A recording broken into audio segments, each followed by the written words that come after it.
Love is a wonderful feeling. When you start dating someone, you often mentally gauge whether you could spend your entire life with them. If the answer is no, it's best not to prolong the relationship, as you never know what's going on in the other person's mind. Valerie Reyes met a young man and then entered into a relationship that cost her life. The most unusual aspect of this entire case is that the girl predicted her own demise. Valerie Reyes was born on April 1, 1994, in New Rochelle, New York, to Sal and Norma. She had an older brother and 2 younger siblings. As the only daughter, Valerie shared a close bond with her mother, who nurtured her passionate love for all things related to art. Her creative personality shone through in everything she did. Valerie was a gentle, compassionate, and selfless girl who truly worked hard for what she wanted to achieve in life. From childhood, she was very homely, loved to read extensively, and preferred spending her free time not at parties, but with close friends and family. After graduating from high school in 2012, Valerie enrolled at New Rochelle College, where she made many new friends. Acquaintances described her as a happy, loving, and genuinely kind person. The Reyes family was very tight-knit, with one day a week, Sunday, considered their family day. Valerie always eagerly anticipated the weekends. They would all gather together and have fun playing board games, going for walks in the park, or visiting a family-friendly cafe. Valerie continued to goof around and have fun with her younger brothers, even though she herself had long since outgrown childhood. Around them, she transformed into a laughing, carefree, and mischievous girl. The rest of the time, she worked at a bookstore located in a shopping mall in East Chester. She enjoyed this job because of the opportunity to read and recommend books to customers. She could share a great deal about literature of various genres and styles. Even when visiting a cafe, Valerie was always reading. She loved singing in her apartment, taking long walks, going on hiking trips. But her true passion was art and creative self-expression. Valerie drew portraits of her friends and classmates and aspired to become a tattoo artist like her older brother, adorning clients' bodies with her own unique designs. Her dream was to open her own tattoo parlor, and she tirelessly worked towards achieving this distant goal. Previously, Valerie simply allowed her brother to practice tattooing on her, but then she unexpectedly fell in love with this art form herself. She had the soul of an artist. Overall, Valerie was a positive person, although she periodically struggled with bouts of anxiety and depression. Creativity and self-expression helped her overcome these states. Around January 2018, Valerie met a man named Javier on a website. The young couple dated for only about 3 months before breaking up in April 2018. Javier was more interested in the relationship than Valerie herself, which she told her friends. The girl saw no future in this short-term romance. Tension grew between them, and the student chose not to torment herself or the guy, suggesting they part ways. The enamored Javier was unwilling to accept reality and continued to call and write to her, devising various reasons to do so. In September 2018, a few months after the breakup, he messaged Valerie, saying he wanted to reimburse some money allegedly taken from her card. Apparently, Javier had somehow accidentally used her debit card information for an online purchase, and now wanted to refund the amount he had spent. How this happened is unknown. Whether Valerie gave him this card herself, or the data remained on the computer from when they were dating. Friends, over 90% of viewers watch videos without subscribing to the channel. Check if you're subscribed. If not, please be so kind as to subscribe to the channel to support me. The girl was already tired of Javier constantly seeking reasons to communicate, so she planned to ask her friend to deal with the money issue to avoid giving her ex-boyfriend any unnecessary opportunities. After this incident, the guy seemed to finally understand that everything was over between them and calmed down for a while. For several months, there was no word from him. By that time, Valerie had turned 24. She lived alone in a rented basement apartment in New Rochelle. Given her previous psychological states, living in solitude did not boost her self-confidence. Panic attacks and anxiety began to return more frequently. The girl had been living alone for quite some time, but in recent weeks, she had started to worry more and feel paranoid due to the absence of loved ones nearby. The day before, on Sunday, Valerie spent the entire day with her family. Everything was going wonderfully, and there were no reasons for concern. At least, that's how it seemed from the outside. But on Monday, January 28, 2019, Valerie called her mother in a panic, claiming that she felt like she was going to die soon, that her life would be taken. It's impossible to imagine what Norma felt when she heard such words from her daughter. Valerie sounded so frightened, as if there were some real omens of what she was talking about. Such a sudden change in her mood and thoughts was not accidental. Norma knew that just 5 days ago, her daughter had broken up with yet another boyfriend and was clearly upset by everything happening in her life. The woman did her best to calm her daughter, inviting her to come to the family home if she felt so lonely. However, Valerie, without properly explaining anything, hastened to end the conversation. Norma decided that the best thing to do at the moment was simply to let her daughter rest.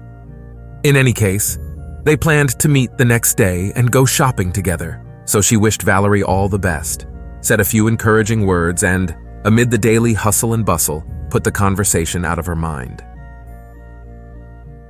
Later that same evening, Valerie sent her mother a message, wishing her a good night and reassuring her that she was feeling better. In addition to Norma, she was texting with her best friend, Jeffrey Anderson. They had been friends for almost 10 years, and Valerie also told him about her worries. After talking it out, the girl indeed felt a certain boost in energy and mood, and since she needed to get up for work in the morning, she went to bed. On Tuesday, January 29th, Norma planned to meet with her daughter in the afternoon, but she did not respond to calls or messages. The woman did not endlessly call, assuming that as soon as Valerie came to her senses, she would dial her mother's number herself and explain everything. The woman was not too worried, thinking that her daughter must have fallen asleep because she had been nervous the day before and now simply turned off her phone so as not to be disturbed. Norma did not know that her daughter had not shown up for work that day. No call came from her on Tuesday or Wednesday.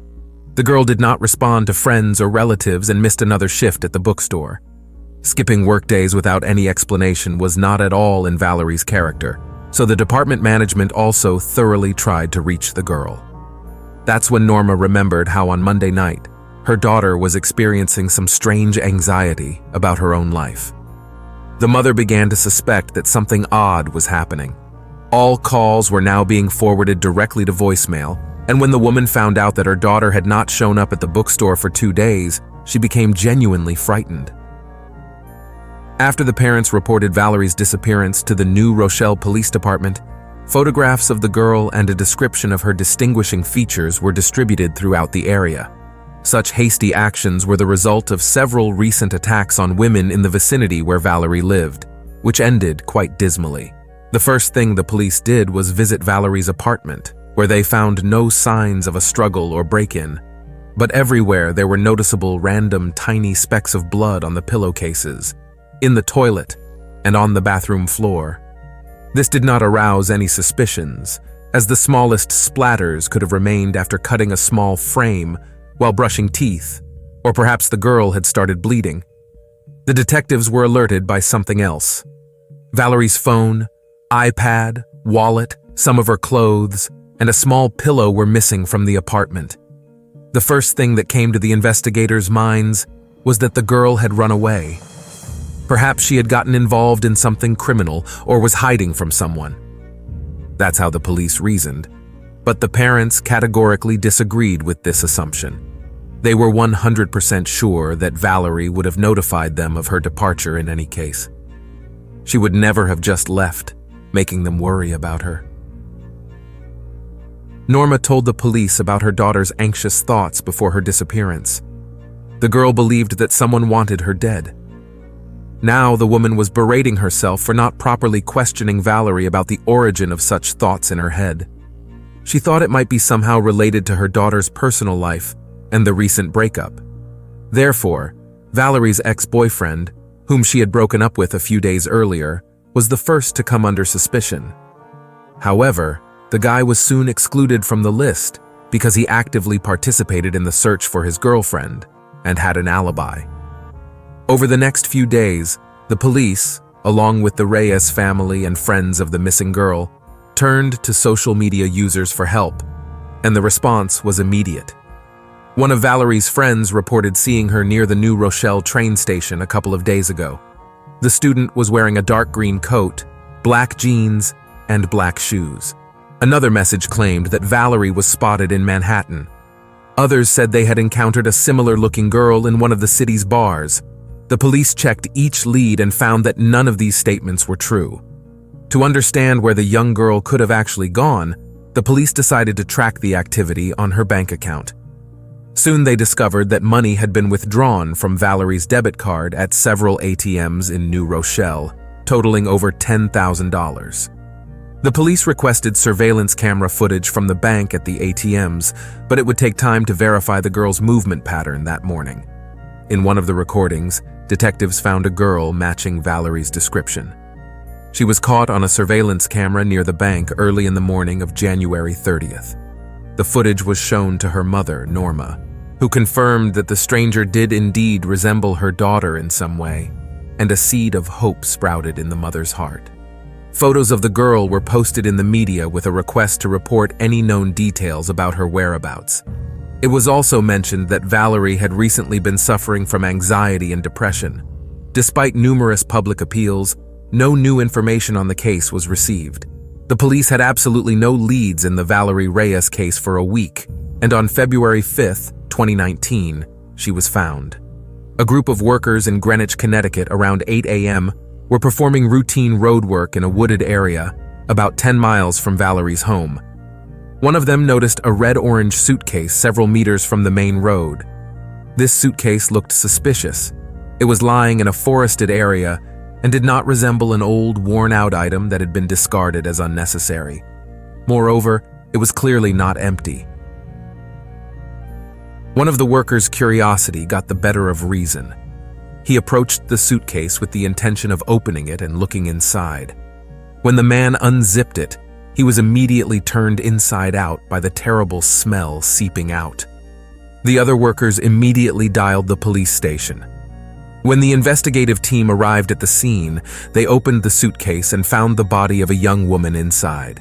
She was dressed in a shirt and jeans. The shirt was unbuttoned. The victim's shoes were missing. The girl's knees and ankles were bound. Her wrists were also tied with tape, and the victim's mouth and chin were wrapped in several layers of duct tape. Multiple injuries to the face and head indicated that before placing the body in the suitcase, the victim had been severely beaten. The nose and cheekbones were broken, and the skull was fractured. One side of the face was a solid bruise. The body hidden in the suitcase had already begun to decompose. This meant that the girl found had been dead for at least several days.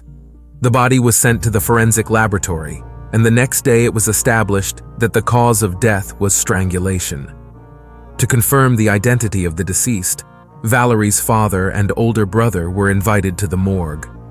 The male half of the family decided to shield Norma from the horrific sight they were about to see. The men had no doubts that it was Valerie lying before them, even though the girl was difficult to recognize due to her injuries. But this was not the full horror that the Reyes family had to endure. It was later discovered that one of the road workers had photographed the body of the beaten and strangled Valerie when investigators opened the suitcase. He began showing the photo to all his acquaintances, recounting the terrible find he and his crew had discovered in the wooded area near the main road.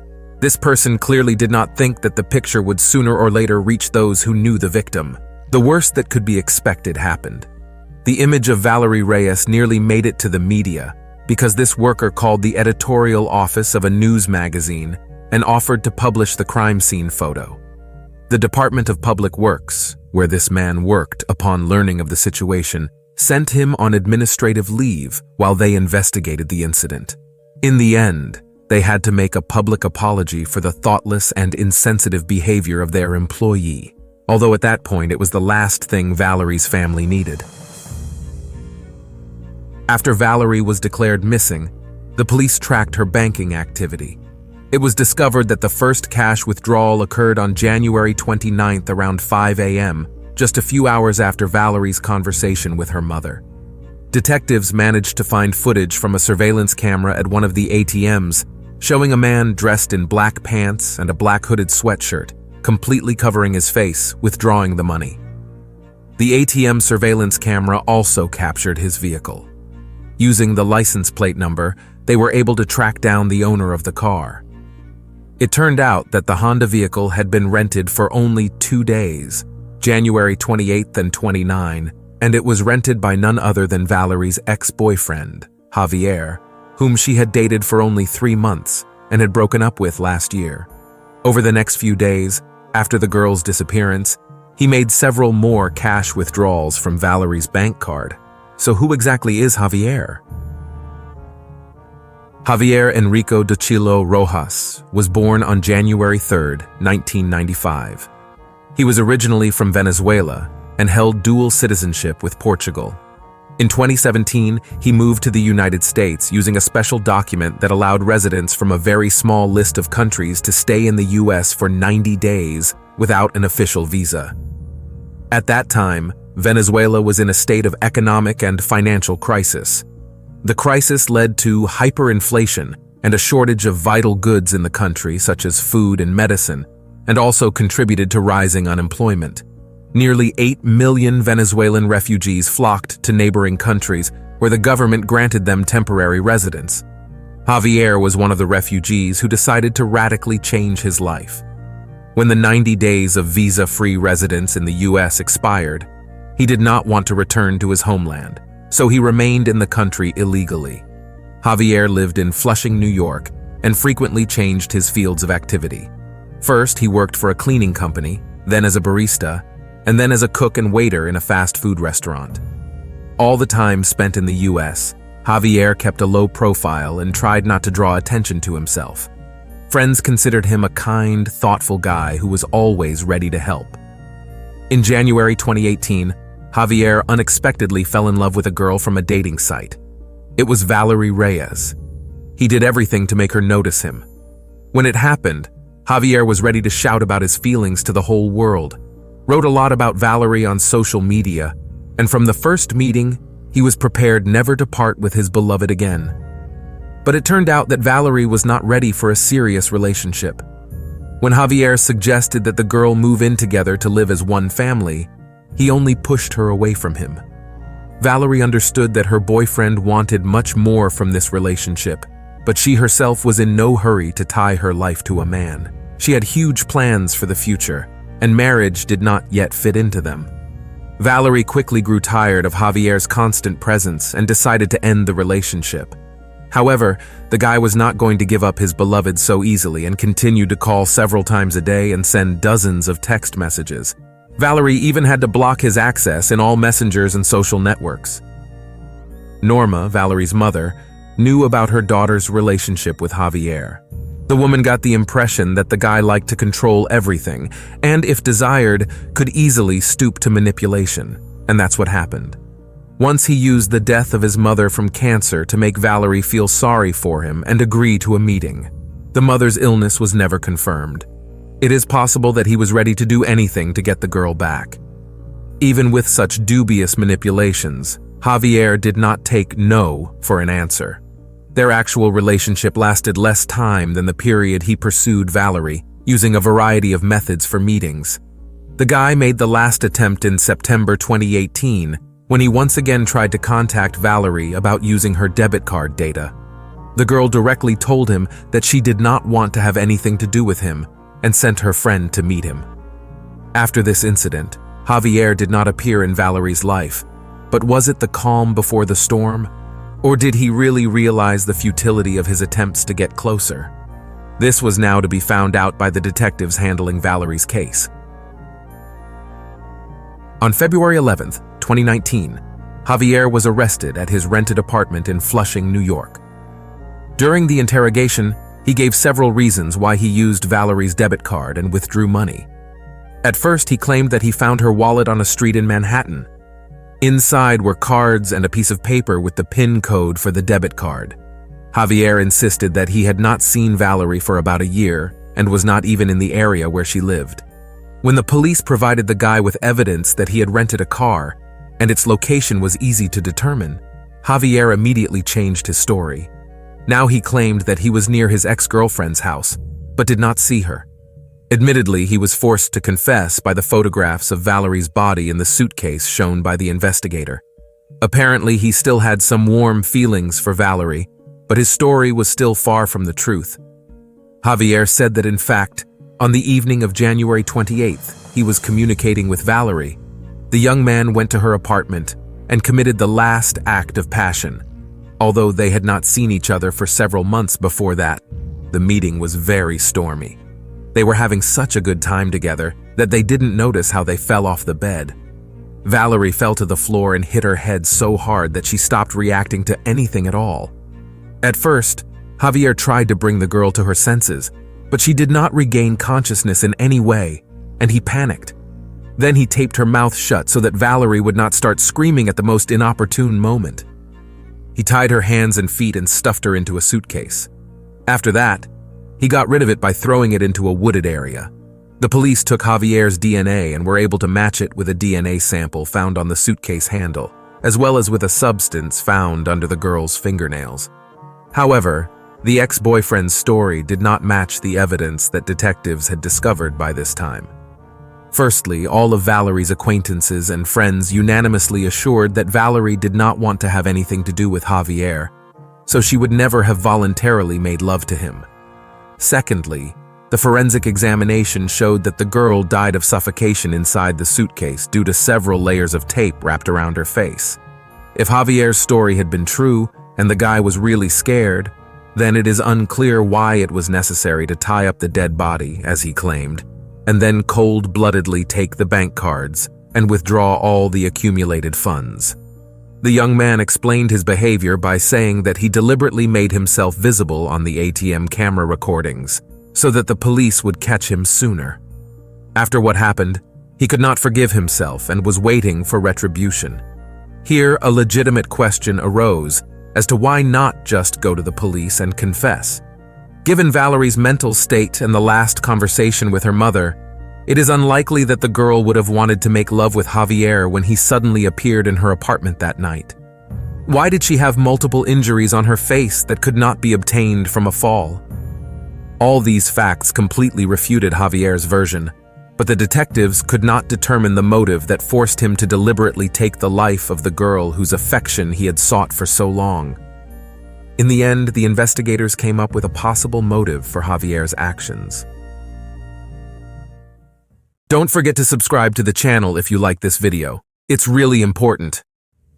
On January 24th, 2019, about a week before Valerie disappeared, the guy sent a text message to his new girlfriend.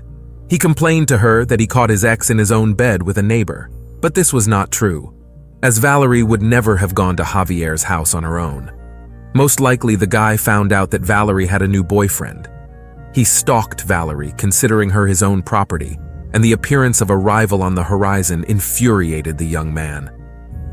As the evidence shows, here's what happened that night. On the evening of January 28, 2019, Javier rented a Honda car in Flushing, New York, where he lived, and headed to his ex's apartment in New Rochelle. He arrived there early in the morning, parked the car near Valerie's house, and put his phone in airplane mode. The police pinged his phone, and cell towers showed that Javier was within 300 feet of Valerie's home that morning, and then the phone signal disappeared.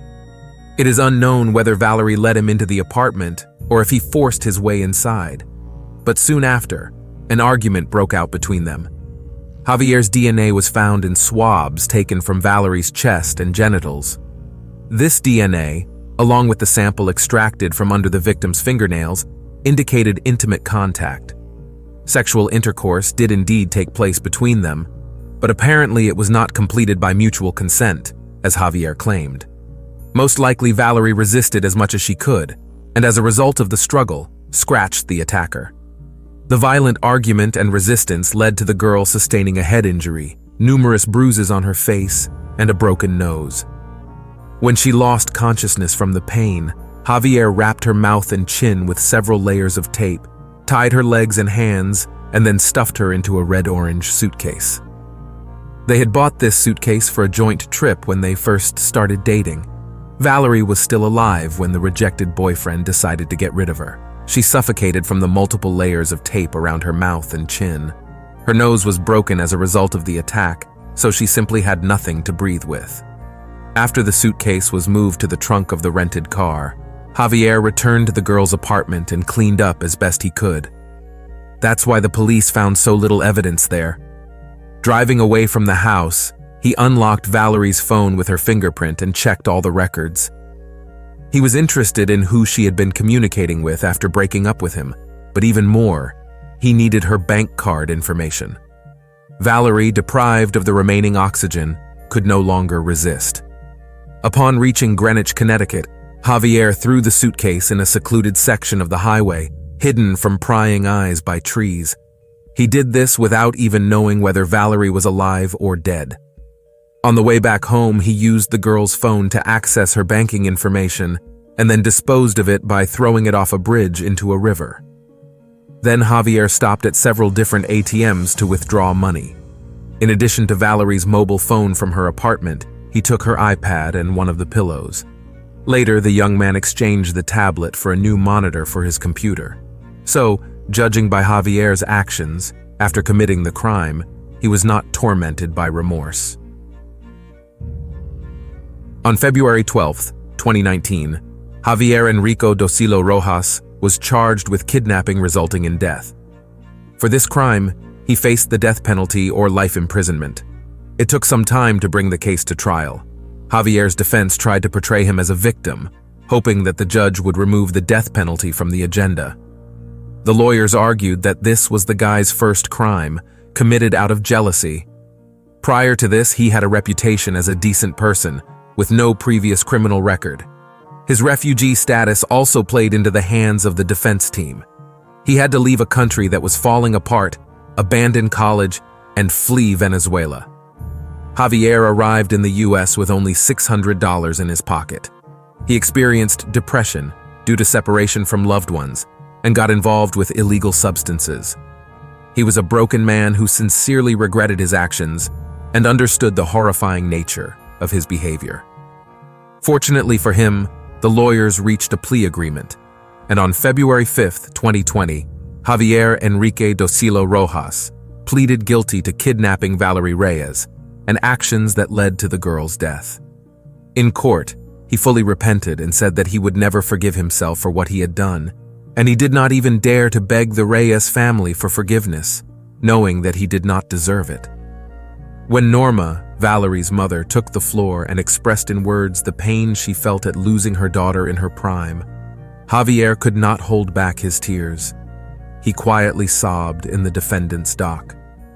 On September 23, 2021, 26-year-old Javier Enrique Docilo Rojas was sentenced to 30 years in prison for kidnapping resulting in death.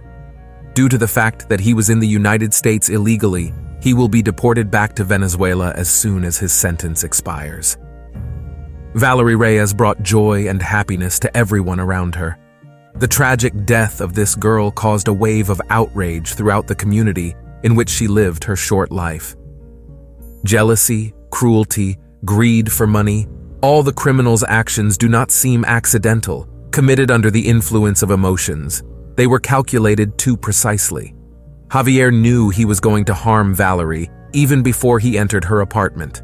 Stealing from a person he had just taken the life of shows that he had no remorse, and all his tears in the defendant's dock were nothing more than another manipulation. This is the end of the story. Like the video and leave your thoughts in the comments. This was Jeremy. See you soon.